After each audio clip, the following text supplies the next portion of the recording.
দিতে পারে আল্লাহ তাআলা তার জন্য বড় একটি পুরস্কার রেখেছেন।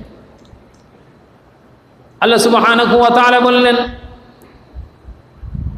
আমানতের ব্যাপারে আল্লাহ আমানতকে তিন ভাগে বিভক্ত করে বললেন।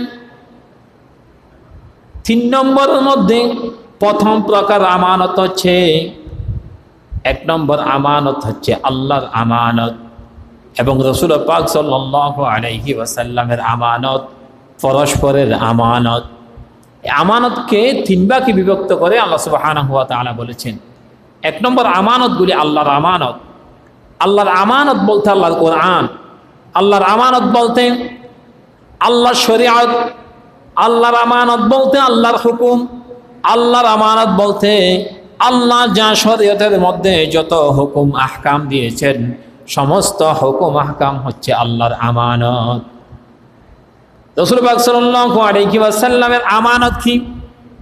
হাদিস দিয়ে নবীজি একজন উম্মতের জন্য যত কিছু যা কিছু যেভাবে যেখানে যা কিছু শিক্ষা দিয়েছেন সমস্ত কিছু রসুলের আদর্শ মোতাবেক একজন মানুষকে চলার জন্য এটা হচ্ছে রসুলের আমানত।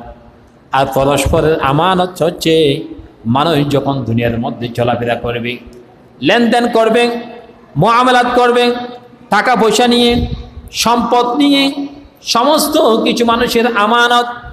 একজন মানুষের জন্য একজন মানুষের ইজ্জতটা আমানত, একজন মানুষের জন্য একজন মানুষের সম্মানটা আমানত, একজন মানুষের কাছে অন্য একজন মানুষের সমস্ত কিছু হায়াতটা আমানত। তার যা কিছু একজন মানুষের চলতে গিয়ে যা কিছু লাগে সমস্ত কিছু একজনের কাছে অন্য জনের বড় আমানত।